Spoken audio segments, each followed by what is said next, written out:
Assalamualaikum warahmatullahi wabarakatuh.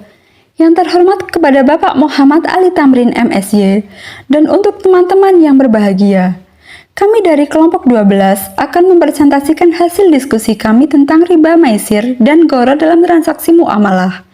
Yang akan disampaikan anggota kelompok kami yaitu yang pertama, Ambar Fitri Fariska, yang kedua Diana Maharani, yang ketiga Kinantika Kauladina, dan yang keempat Nindita Dwi Sukma. Adapun materi yang akan kami bahas yaitu yang pertama, pengertian riba, kedua landasan hukum riba, ketiga macam-macam riba, keempat bunga bank dan riba, kelima riba dalam transaksi muamalah kontemporer, keenam pengertian maisir, ketujuh maisir dalam transaksi muamalah kontemporer, kedelapan pengertian goror, dan yang kesembilan goror dalam transaksi muamalah kontemporer. Materi yang pertama yaitu pengertian riba. Riba adalah istilah yang berasal dari bahasa Arab yang berarti kelebihan atau tambahan. Namun dalam konteks syariah Islam, arti riba adalah mengerucut pada kelebihan dari pokok utang. Kelebihan dari pokok utang inilah yang membedakan riba dengan transaksi jual beli yang dikenal dengan ribun atau laba. Secara sederhana, riba adalah suatu penambahan nilai ataupun bunga yang melebihi jumlah dari pinjaman saat dikembalikan. Nilai tersebut umumnya akan ditentukan berdasarkan jumlah pokok pinjaman yang nantinya harus dibayar lebih dari pokoknya oleh si peminjam. Landasan hukum riba. Hukum riba yaitu haram.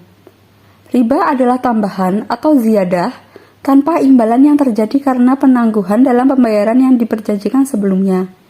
Riba jenis ini yang kemudian disebut dengan riba nasi'ah. Sementara bunga adalah tambahan yang dikenakan dalam transaksi pinjaman uang yang diperhitungkan dari pokok pinjaman tanpa mempertimbangkan pemanfaatan atau hasil pokok tersebut, berdasarkan tempo waktu dan persentase di muka. Untuk dasar hukum riba, sudah dijelaskan dalam surat Al-Baqarah ayat 276 dan 278. Allah Subhanahu wa Ta'ala menyatakan memusnahkan riba dan memerintahkan untuk meninggalkan segala bentuk riba yang masih ada. Dan juga dijelaskan pada surat Al-Baqarah ayat 275. Materi yang selanjutnya adalah macam-macam riba. Di dalam perdagangan sesuai syariat Islam, riba terbagi menjadi 5 jenis, yaitu yang pertama ada riba fadl. Riba fadl adalah kegiatan transaksi jual beli maupun pertukaran barang-barang yang menghasilkan riba, namun dengan jumlah atau takaran berbeda. Di sini contohnya ada penukaran uang Rp100.000 dengan pecahan Rp2.000. Akan tetapi totalnya 48 lembar saja, sehingga jumlah nominal uang yang diberikan hanya Rp96.000. Selain itu ada juga penukaran emas 24 karat menjadi 18 karat. Yang kedua ada ribayat. Ribayat adalah hasil transaksi jual beli dan juga penukaran barang yang menghasilkan riba maupun non-ribawi. Namun, waktu penerimaan serah terima kedua barang tersebut mengalami penundaan. Di sini contohnya dalam kehidupan sehari-hari yaitu penjualan motor dengan harga Rp12 juta jika dibayar secara tunai dan Rp15 juta jika melalui kredit. Baik pembeli maupun penjual tidak menetapkan berapa nominal yang harus dilunaskan hingga transaksi berakhir. Yang ketiga ada riba nasi'ah. Riba nasi'ah adalah kelebihan yang didapatkan dari proses transaksi jual beli dengan jangka waktu tertentu. Adapun transaksi tersebut menggunakan dua jenis barang yang sama, namun terdapat waktu penangguhan dalam pembayarannya. Di sini contohnya adalah penukaran emas 24 karat oleh dua pihak berbeda. Saat pihak pertama telah menyerahkan emasnya, namun pihak kedua mengatakan akan memberikan emas miliknya dalam waktu 1 bulan lagi. Hal ini menjadi riba karena harga emas dapat berubah kapan saja. Yang keempat ada riba hord. Riba hord adalah tambahan nilai yang dihasilkan akibat dilakukannya pengembalian pokok utang dengan beberapa persyaratan dari pemberian utang. Di sini contohnya adalah pemberian utang Rp100 juta oleh rentenir, namun disertai bunga 20% dalam jangka waktu 6 bulan. Dan yang kelima ada riba jahiliyah. Riba jahiliyah adalah tambahan atau kelebihan jumlah pelunasan utang yang telah melebihi pokok pinjaman.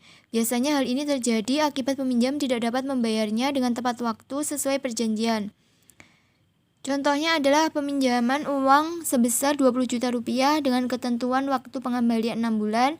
Jika tidak dapat membayarkan secara tepat, maka akan ada tambahan utang dari total pinjaman.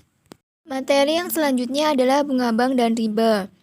Bunga bank adalah bank interest, yaitu sejumlah imbalan yang diberikan oleh bank kepada nasabah atas dana yang disimpan di bank, yang dihitung sebesar persentase tertentu dari pokok simpanan dan jangka waktu simpanan ataupun tingkat bunga yang dikenakan terhadap pinjaman yang diberikan ke bank kepada debiturnya.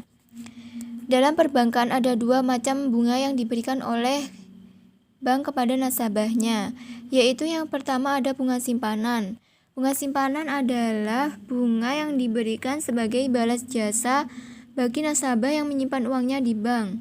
Contohnya adalah bunga tabungan dan bunga deposito. Yang kedua ada bunga pinjaman. Bunga pinjaman yaitu bunga yang dibebankan kepada nasabah oleh bank khusus untuk nasabah yang memiliki pinjaman di bank. Contohnya adalah bunga kredit. Kedua macam bunga ini merupakan komponen utama faktor biaya dan pendapatan bagi bank konvensional. Baik bunga simpanan maupun bunga pinjaman saling mempengaruhi satu sama lainnya. Ketika bunga simpanan tinggi, maka secara otomatis bunga pinjaman ikut naik, dan demikian pula sebaliknya. Bunga bank termasuk riba, sehingga bunga bank juga diharamkan dalam ajaran Islam. Adapun beberapa pendapat ulama mengenai bunga bank menurut syariat Islam. Yang pertama, Majelis Tarjih Muhammadiyah. Menurut lembaga ini, hukum tentang bunga bank dan riba dijelaskan sebagai berikut. Riba hukumnya haram dengan nas sharih Al-Quran dan As-Sunnah. Baik dengan sistem riba, hukumnya haram, dan bank tanpa riba, hukumnya halal.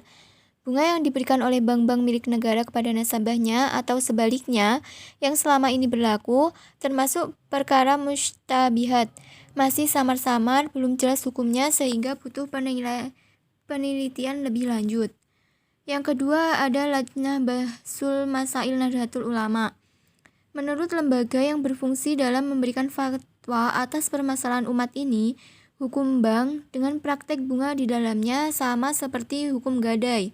Terdapat 3 pendapat ulama sehubungan dengan masalah ini, yaitu yang pertama, haram sebab termasuk utang yang dipungut rentenir. Halal sebab tidak ada syarat pada waktu akad atau perjanjian kredit. Syubhat tidak tentu halal haramnya sebab para ahli hukum berselisih pendapat tentangnya. Meskipun ada perbedaan pandangan, Lajnah memutuskan bahwa pilihan yang lebih berhati-hati ialah pendapat pertama, yakni menyebut bunga bank adalah haram. Materi yang selanjutnya adalah riba dalam transaksi muamalah kontemporer. Salah satu bentuk transaksi kontemporer adalah jual beli online, merupakan jual beli yang dilakukan melalui internet atau melalui platform digital. Selanjutnya dikenal dengan istilah multi-level marketing. Dalam transaksi kontemporer yaitu suatu sistem bisnis yang berkaitan dengan pemasaran dan distribusi melalui banyak level atau tingkatan. Ada orang yang berada di tingkat atas disebut upline dan di tingkat bawah downline.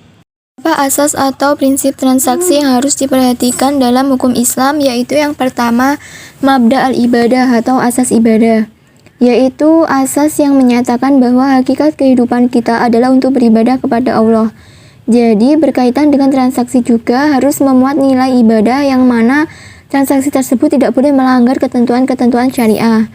Yang kedua, mabda al-ibahah atau asas ibahah, yaitu asas umum dalam fikih di bidang muamalah, yaitu bahwa segala sesuatu sah dilakukan sepanjang tidak ada larangan yang tegas atas perbuatan tersebut. Jika dikaitkan dengan transaksi dengan mendasarkan pada asas ini, bahwa transaksi boleh dilakukan selama tidak ada dalil tegas yang melanggar transaksi tersebut. Yang ketiga ada mabda al-huriyah at-ta'ahud atau asas kebebasan berkontrak, yaitu asas kebebasan bagi pihak yang melakukan transaksi dalam menentukan hal-hal yang disepakati. Para pihak memiliki kebebasan selama hal-hal yang disepakati tidak melanggar ketentuan syariah. Yang keempat ada mabda al-musawah atau asas persamaan, yaitu asas yang menyatakan bahwa dalam melakukan transaksi harus ada persamaan kedudukan antara para pihak. Yang kelima, mabda at-tawazun atau asas keseimbangan, yaitu asas yang menyatakan jika dalam transaksi terdapat hak dan kewajiban, maka hak dan kewajiban tersebut harus seimbang antara para pihak.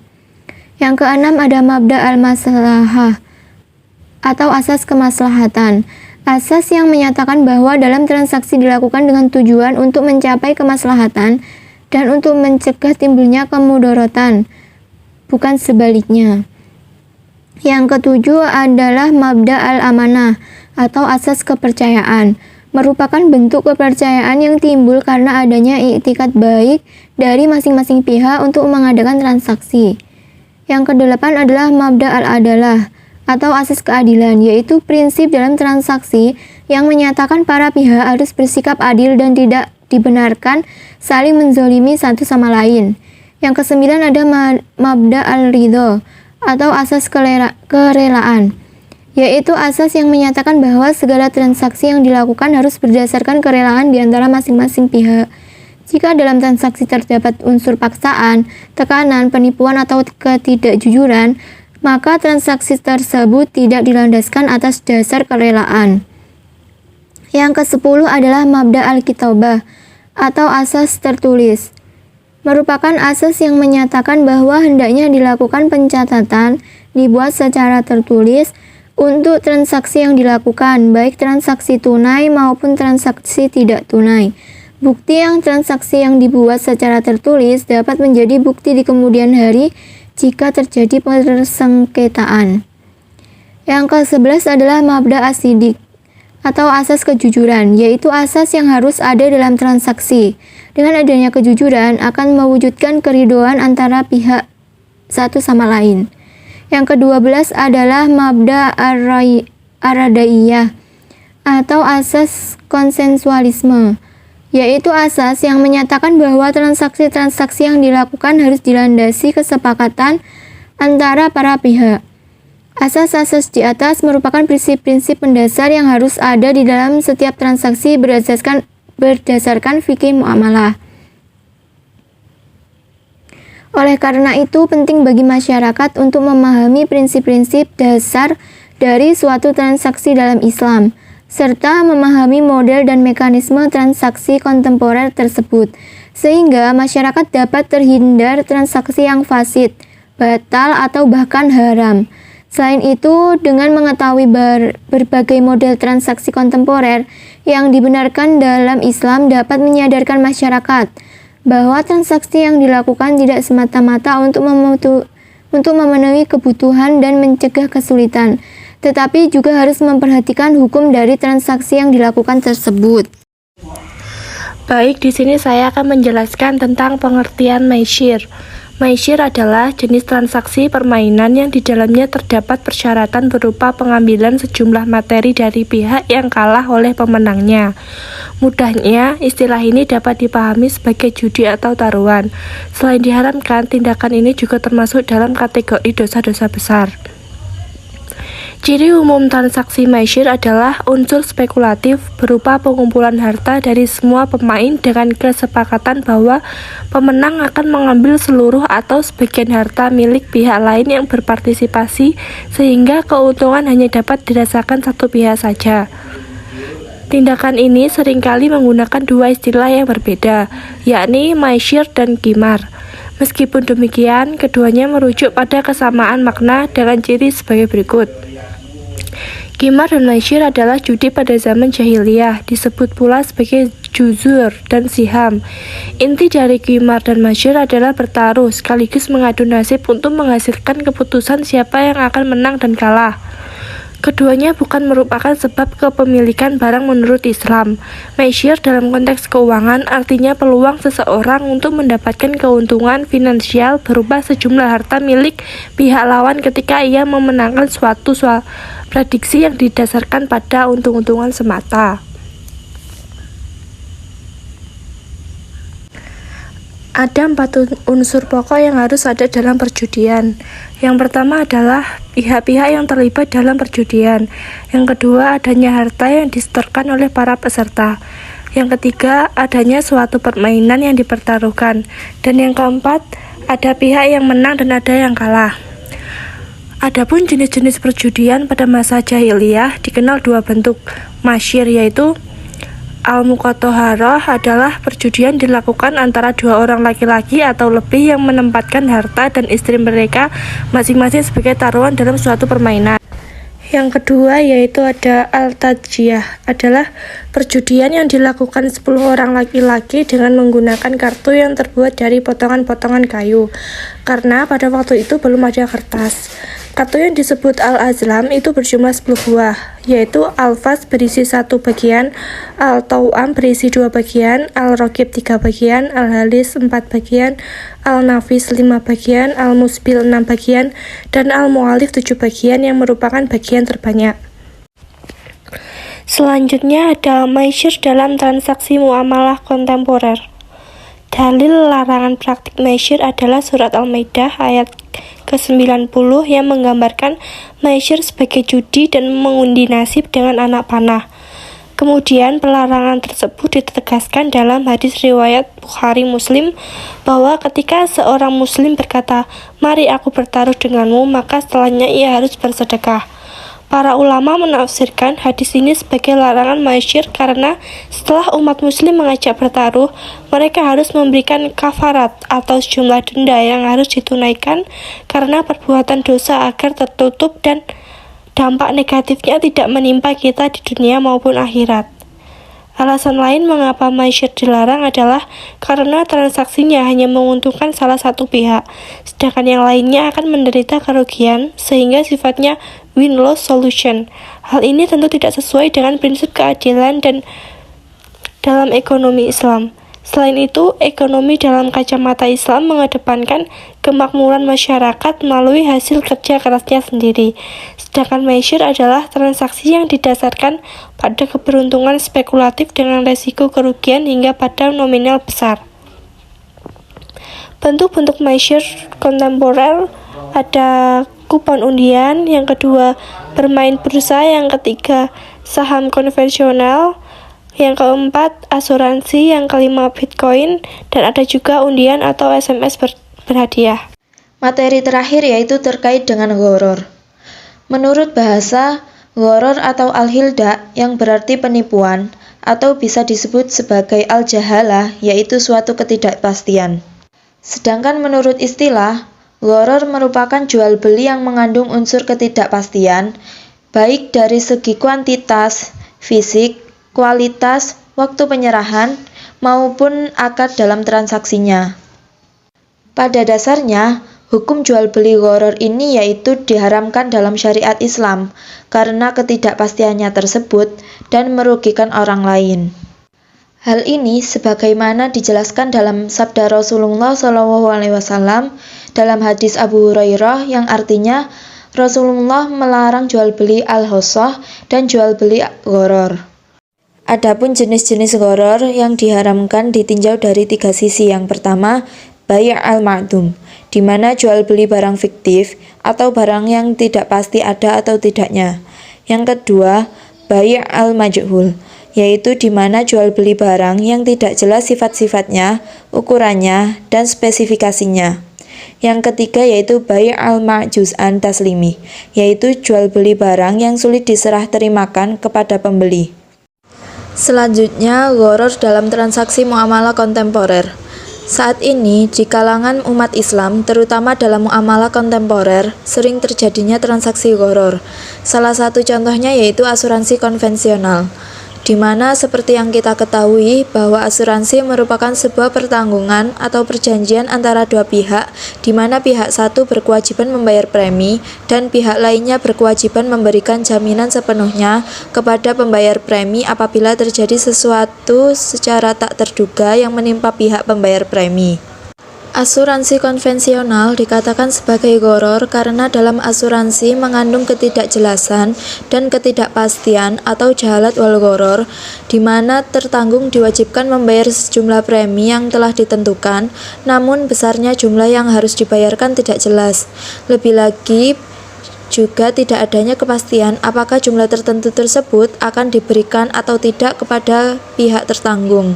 Hal ini tergantung pada peristiwa yang telah disepakati bersama. Sedangkan, seperti yang kita ketahui bahwa secara syariah dalam akad pertukaran harus ada kejelasan tentang berapa jumlah yang harus dibayarkan dan berapa jumlah yang akan diterima. Contoh jual beli gharar lainnya yaitu membeli atau menjual anak lembu yang masih dalam perut induknya. Hal ini dikatakan gharar karena tidak bisa dipastikan apakah janin yang akan dilahirkan tersebut sempurna atau tidak. Maka apabila harga yang ditentukan penjual dibayar oleh pembeli dan tiba-tiba barangnya tidak sempurna, kemudian pembeli tidak puas sehingga terjadi permusuhan dan keributan. Oleh karena itu, Islam melarang gharar untuk menghindari kejadian seperti ini. Demikian materi yang bisa kami sampaikan.